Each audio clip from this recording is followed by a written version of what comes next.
Pour commencer, il est recommandé de télécharger les fichiers de configuration sur la plateforme BeamIDS, dans l'onglet Téléchargement.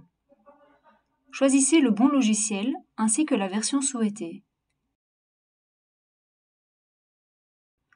Dans le dossier téléchargé, vous trouverez un dossier Setup, utilisé quelle que soit la phase du projet.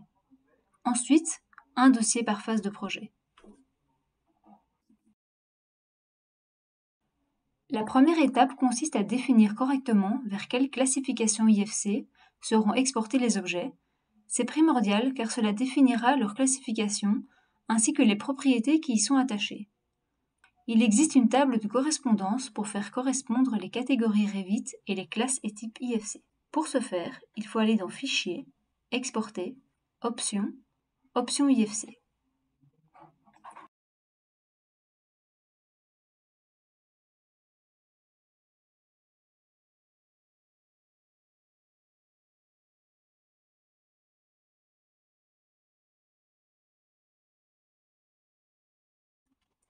Vous chargez simplement la table de correspondance BeamIDS.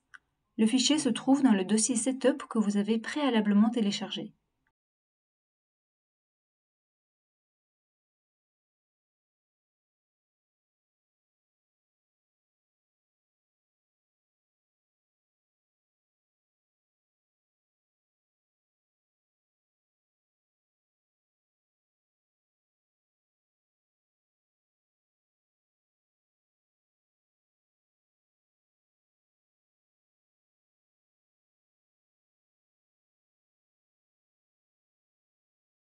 Si vous souhaitez indiquer la classe et le type IFC par objet plutôt que de suivre la table de correspondance, dans les versions 2023 et ultérieures, vous devez sélectionner l'objet et dans le panneau des propriétés d'occurrence, définir la classe et le type IFC affecté en vous basant sur le site BeamIDS. Vous voulez maintenant encoder les valeurs dans votre maquette en suivant la référence BeamIDS. Vous avez trois possibilités pour intégrer les propriétés dans votre logiciel. Premièrement, ajoutez les propriétés manuellement via l'outil de gestion des paramètres du projet. Les avantages de cette option: cette méthode est gratuite. Les inconvénients: cette méthode est très longue et peut mener à des erreurs. Il existe également deux plugins qui aident à l'intégration et au remplissage de ces propriétés. Le premier plugin s'appelle Aya Editor de chez Ecodale. Les avantages sont: le plugin vous permet d'utiliser les fichiers de configuration BeamIDS, mais aussi des fichiers personnalisés. Par exemple, en créant un compte BeamQ, vous pouvez prendre la base de données BeamIDS, l'adapter à vos besoins et générer ces fichiers de configuration vous-même. Ce plugin est disponible hors ligne. Les inconvénients: ce plugin est payant. Ensuite, contrairement au second, vous devez charger les fichiers manuellement. Le second plugin s'appelle Palette GID de BeamConsult. Les avantages sont: ce plugin est plus facile à utiliser que Aya Editor puisqu'il ne nécessite pas de manipulation de fichiers pour la partie implémentation des propriétés dans un projet. Inconvénient: en revanche, il ne permet pas l'utilisation de fichiers personnalisés pour l'implémentation par rapport à Aya Editor. Ce plugin est en ligne. Tout comme l'autre, il est payant. Il n'est disponible qu'en français. Pour la première méthode, il vous suffit d'ajouter un à un les paramètres à l'aide du fichier texte de paramètres partagés qui se trouve dans le dossier Setup. Pour ce faire, ouvrez le gestionnaire de paramètres de projet. Ensuite, vous créez un nouveau paramètre et choisissez le type de paramètre partagé. Si c'est la première fois que vous créez le paramètre, vous devez charger le fichier de paramètres partagés.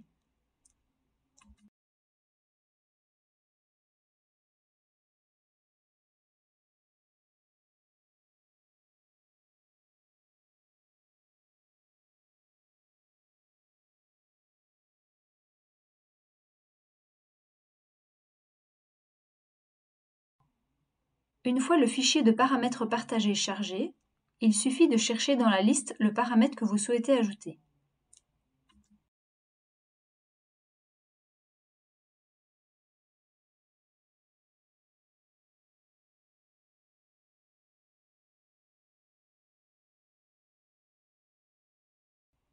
Enfin, terminez la manipulation en sélectionnant les catégories Revit auxquelles sera ajoutée votre nouvelle propriété.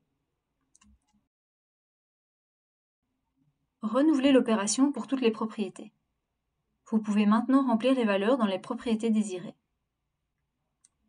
La seconde méthode utilise le plugin Aya Editor. Vous devez avant tout installer le plugin et l'activer.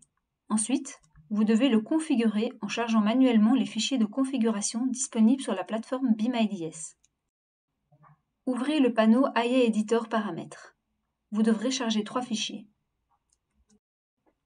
Le premier est un fichier XML que vous trouverez dans le dossier de phase.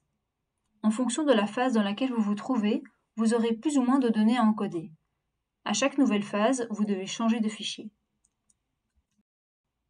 Le second fichier à charger est le fichier de paramètres partagés qui va permettre de créer les paramètres.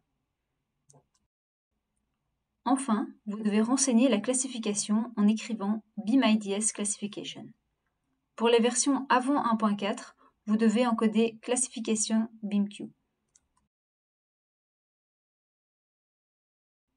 Ensuite, activez le plugin.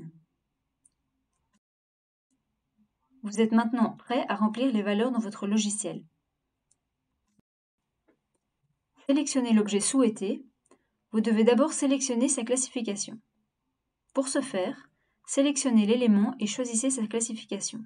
Ensuite, très important, cliquez sur Appliquer et ensuite désélectionnez l'élément. Maintenant, resélectionnez l'élément et vous verrez toutes les propriétés que vous devez remplir pour la phase choisie. Les propriétés sont des paramètres d'occurrence, mais vous pouvez bien entendu sélectionner plusieurs éléments à la fois. Si par après vous voulez par exemple modifier la résistance au feu d'un élément, imaginons que vous voulez toutes les portes EI30 deviennent des portes EI60, vous pouvez facilement les sélectionner via les nomenclatures en filtrant sur les portes qui ont un EI30 et en changeant la valeur. Enfin, la dernière méthode est d'utiliser le plugin GID Palette. Vous devez avant tout installer le plugin et l'activer en choisissant la version souhaitée. Dans ce plugin, vous ne devez pas charger de fichiers contrairement au plugin Aya, vous devez simplement le spécifier dans le panneau supérieur. Vous êtes directement prêt à remplir les valeurs dans votre logiciel. Pour ce faire, sélectionnez un objet. En fonction du type d'objet sélectionné, il vous demandera ou non de spécifier le type d'élément, car le logiciel ne sait pas faire la différence, par exemple, entre une dalle et une finition de sol, tous deux modélisés avec l'outil Sol. Pour ce faire, sélectionnez l'élément et choisissez sa classification. Vous pouvez maintenant voir toutes les propriétés requises pour cette phase et cet élément. Si par après vous voulez par exemple modifier la résistance au feu d'un élément, imaginons que vous voulez toutes les portes EI30 deviennent des portes EI60, vous pouvez facilement les sélectionner via les nomenclatures en filtrant sur les portes qui ont un EI30 et en changeant la valeur. L'avantage des plugins présentés est qu'ils chargent automatiquement les paramètres et vous indiquent pour la phase donnée les exigences à remplir. Lorsque vous changez de phase et que les exigences sont plus nombreuses, chargez les fichiers de la phase suivante ou chargez la phase dans le plugin et complétez les propriétés qui sont vides.